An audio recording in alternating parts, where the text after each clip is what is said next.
In a time when communities strive to move forward toward equity, inclusion, and mutual respect, an incident in Pinole, California, has sent shockwaves far beyond city limits.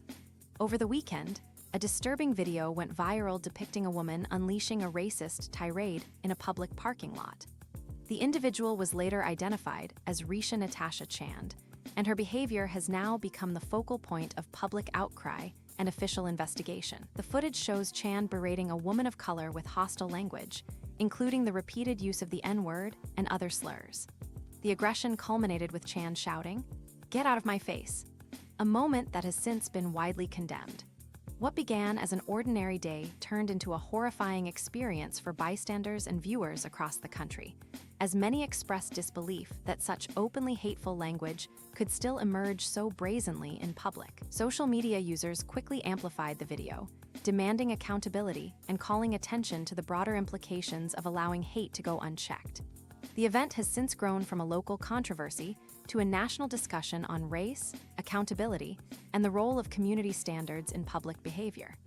Swift action by authorities and hate crime classification Pinole police were alerted shortly after the incident and swiftly responded.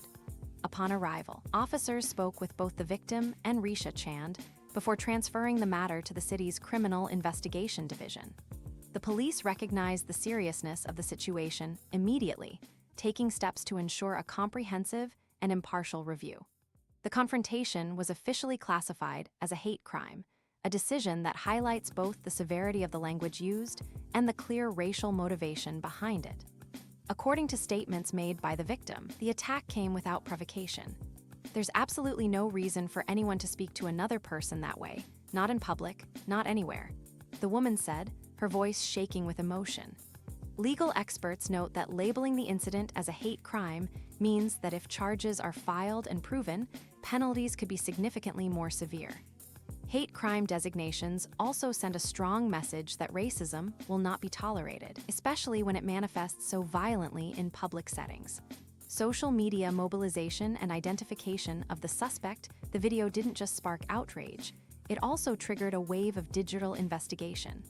Prominent activist and content creator Felicia Carr was one of the first to share the footage and helped in identifying Risha Chand. "It doesn't matter what happened before," Carr stated in a viral post. "When you witness that level of racism, you call it out, period." Thanks to grassroots sleuthing and social accountability, Chand was identified quickly, and attention soon turned to her employment status and past behavior. Several online users noticed that Chand wore a name tag during the confrontation, sparking speculation that she worked at either Kaiser Permanente Pinole Pharmacy or Bank of the West.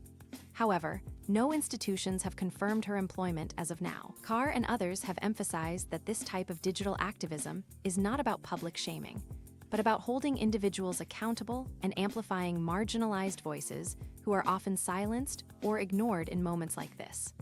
Alarming criminal history adds context to the controversy as more information about Risha Chand surfaced.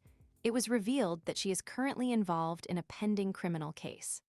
According to court records, she has been charged with multiple thefts from Ulta Beauty in Concord, where she allegedly engaged in repeated shoplifting incidents.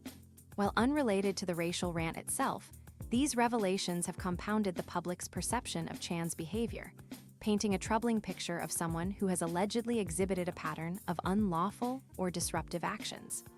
Legal experts note that although her criminal past cannot directly determine guilt in this case, it may influence how authorities view her overall behavior and character in ongoing investigations. Community leaders condemned the incident. City officials were quick to respond with powerful condemnations. Pinole Mayor Cameron Sassy made a public statement that echoed the community's outrage. "I am disturbed and deeply disappointed. Racist, anti-Black rhetoric has no place in Pinole or anywhere else for that matter." His strong language sent a clear message that this behavior would not be tolerated or excused under any circumstance. Other local leaders, including school board members and city councilors, have also weighed in, emphasizing the need for unity, education, and justice. In a show of support for the victim and all who felt targeted by the incident, a community solidarity rally is reportedly in the planning stages, aimed at addressing racism and reaffirming the city's values of inclusiveness and safety. A family in turmoil, perhaps one of the most heartbreaking consequences of the incident, comes from Chan's own family. Her mother, visibly shaken and emotional, addressed the media. "I have been crying nonstop since I saw the video," she said. "This isn't how I raised my daughter. Hate has no place in our family or anywhere else." While her statement does not absolve Chan of responsibility, it has highlighted how individual actions can ripple through families, causing shame and distress that goes far beyond the immediate incident. Her mother's emotional remarks have resonated with many who believe accountability must go hand in hand with compassion and healing. The broader message: speak out, stand together as the investigation into Risha Chan's actions continues. The overarching message from the community of Pinole remains crystal clear. Racism will not be tolerated. Silence is not an option. Residents have begun speaking up, not just about this incident, but about their own experiences with discrimination, injustice, and the need for continued education and empathy. Community organizers are pushing for anti-racism workshops, improved mental health support, and more public forums where people can share their stories safely. "This isn't just about one person," said activist Jasmine Mendez. "This is about the systems that allow this kind of hate to fester. We either face it together, or we allow it to divide us." Conclusion: a moment that must become a movement. The racist rant involving Risha Natasha Chand is more than a viral moment. It is a stark reflection of the racism that still exists in our society, often lurking just beneath the surface until it erupts in public. Pinole's swift reaction, from law enforcement to elected officials to everyday citizens, shows a community determined not to let hate define it. But one city alone cannot solve a nationwide problem. What happened in Pinole must serve as a call to action for other cities, states, and communities. It is a reminder that progress is not a guarantee. It requires vigilance, courage, and the willingness to confront uncomfortable truths. In the age of social media, moments like this are captured and broadcast to the world. What matters next is what we do with them.